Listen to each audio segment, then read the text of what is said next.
What's up, you guys? I'm Rachel DeMita, and welcome to the Courtside Club. I cannot believe the way that the Indiana Fever's season just ended with all of the injuries, with everything that they overcame this season. The fact that they made it to the semifinals and went 5 games with the Aces, and then last night's game went into overtime without Kelsey Mitchell. She went down with a very unfortunate injury, and then Aaliyah Boston fouling out. It was so insane. Shout out to all of you guys who were on the live watch party with me. We had so much fun. We were on until like 1 o'clock in the morning. And I honestly think it might have been the perfect way for this season to end for the Fever. I don't know how many more blows they could have taken with this team and with Kelsey Mitchell's injury, which, by the way, we just found out what it was. But with her injury, I don't know how they would have done in a 7-game series with the Phoenix Mercury. But I do want to give you guys the update there. So this is the message that Kelsey Mitchell said to fans. She said, "Me letting you all know about my health is just me showing love and respect to those who showed it to me. I suffered from something called rhabdomyolysis last night. My muscles stopped producing and reached its maximum capacity. I went into a sense of numbness, paralyzing feeling with no movement from my lower extremities for up to 5 to 7 seconds. Because my muscles stopped producing positive blood to my bloodstream, my body locked up from a physical standpoint, and from there, fatigue and cramping settled in. It sucked. I panicked because I began to think the worst when I felt like I couldn't move my legs.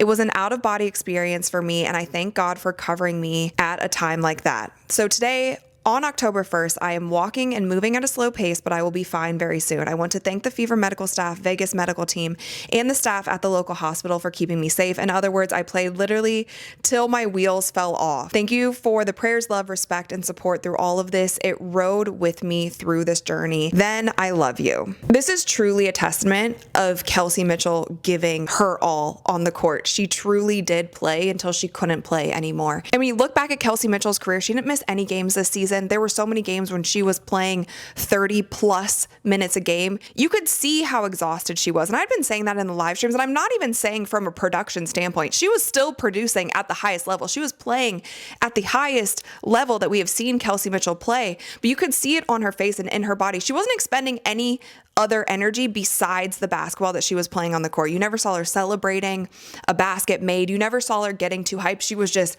playing offense, playing defense, staying focused, putting the team on her back. And this Fever team would not have been in the position that they were in without Kelsey Mitchell. When Kelsey Mitchell went down, the energy in the entire arena came down with it. And you can see as she was getting helped off the court, her leg was locked up, but even all the players from the Aces went over to just give her a pat on the back and wish her well. The whole Fever team was over there. Coach Steph White came over. I think everybody felt it in that moment, because what we have seen from Kelsey Mitchell, she's such a phenomenal player, and she also seems to just be an incredible human being. And that was really, really devastating to see. So I'm so glad that she is recovering. It doesn't seem like it's anything that's going to linger on. She will make a full recovery from this.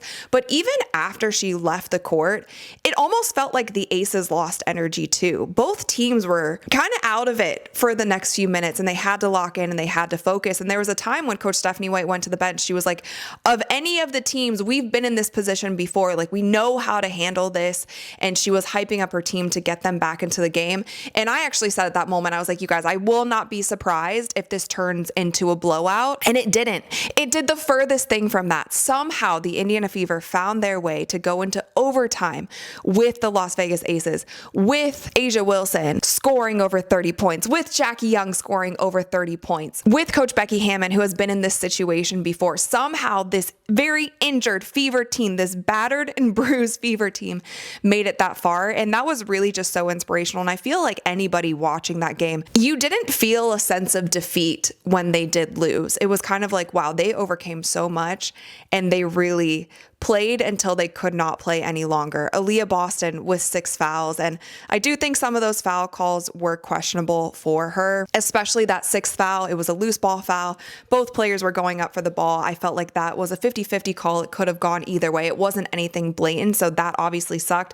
I will mention also, it seemed like Aaliyah Boston was crying a little bit when Kelsey was helped off the court. Now, what I will say about the Las Vegas Aces is they are going to have to play a hell of a lot better in the finals if they want to walk away with the championship because they should have ran that Fever team out of the gym, especially when Kelsey left the floor and especially in overtime. Like, it was close until the very last minute of that game. But the Aces will be heading to the WNBA Finals and they will be facing off against the Phoenix Mercury. Now, what I've noticed between these two series is the Phoenix Lynx series, both of those teams shoot really well from the outside. Now, Phoenix struggles in the interior, so I do wonder who is going to be guarding A'ja Wilson. Will it be a DeWanna Bonner? Will it be a Satou Sabally? They kind of struggle with some size, but they have really good guards. Alyssa Thomas is obviously can play any position, but they shoot well from the outside and they get a lot of three-point shots, and they also play very, very, very physical. Now, the Aces are also a team that plays physical. They don't back down to anyone, but they have truly been relying on 1.5 players. It's pretty much been the A'ja Wilson and the Jackie Young show, and it's primarily been the A'ja Wilson show. So for the Aces, for them to have a chance in these finals, somebody else is going to have to step up besides those two players. Will Chelsea Gray get going? Will Jewel Lloyd finally get going? We will just have to see. And I truly hope with the referees, they keep it clean. The referees, there's so much spotlight on them right now. They are under so much fire. And you guys, if you haven't seen my video, I did a whole deep dive on the referees. And I also give you guys a little bit more context into who the referees are like reporting to and how they get trained. And so sometimes with the referees on the court, I sometimes don't even blame them wholeheartedly because I think it does go back to the training and the kind of preparedness that they have, the rule books that they are going off of, but they are under fire right now. So I think that they know they need to keep the game clean. They need to make sure it doesn't get too physical. The WNBA cannot afford any more injuries. We have seen too many superstars. Now we've seen Kelsey go down. We've seen Nafisa go down. Caitlin went down this year. In the last two MVP candidates, in A'ja Wilson and Alyssa Thomas, please keep the players safe. That's what we want to see. We want to see a clean game. We don't want to see technicals. We don't want to see coaches going crazy. And so that's going to be my biggest thing for the finals. But if I had to make a prediction at this very moment, I think the Phoenix Mercury are a better team. It's just if they are able to defend A'ja, what kind of defenses are they going to throw at the Aces? And can anyone on the Aces step up and really make that much of a difference and help their team? But right now, I'm thinking the Mercury are looking like the more solid team and they are really flowing. Satou Sabally has had a lot of great games. Alyssa Thomas continues to perform. So we will just have to see. But speaking of the refs being under fire, all of the drama, the Nafisa Collier comments, all of the things that have been going on in the last couple days, I did want to point out that WNBA Commissioner Cathy Englebert will still address the media an hour ahead of Game 1 of the Aces Mercury WNBA Finals on Friday. So we are supposedly going to hear from Cathy herself on Friday. And I've been somebody who has been calling for this. I've said like she needs to publicly come out and say something. She can't just hide behind a written statement. We have to see her face. She has to address these claims. She has to say what she is going to do better for the league, and supposedly she will be doing that on Friday. So I will definitely be locked in. There have also been reports that said that Cathy is going to be stepping down before CBA negotiations, which I don't really know how that helps anything because I don't know how they get the CBA negotiations done when she is in the room. I don't know how she sits across the table when so many players have been coming out in support of Nafisa Collier.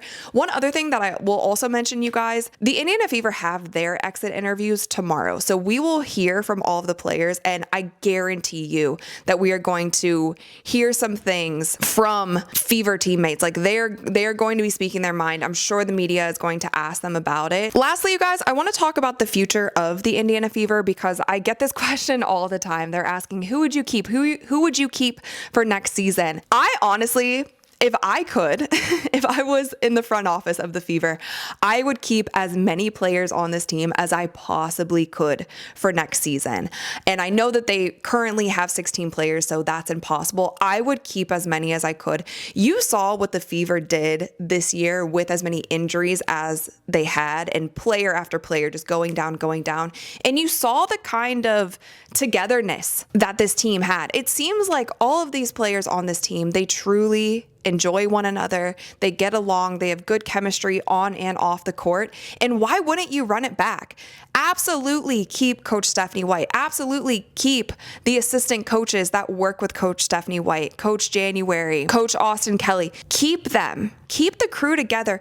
They will have so much fight. They have a mission now. They saw how far they could get with all of the obstacles that they had to overcome. So that would be my 2 cents. I know they can't keep everybody. I know that's impossible, but obviously last year during the offseason, the Fever front office pretty much blew up that entire team. They brought in a bunch of vets, but I think that they should keep as many players as they can. And it would be really cool to see what they do for next season. And with that, you guys, I think that that's pretty much it. I just wanted to give my initial reactions to that game last night. It's bittersweet in a sense because obviously we want to keep watching the Fever. They are still the WNBA's premier team, even through all that they have been through. And it's just really crazy how quickly WNBA season flies by.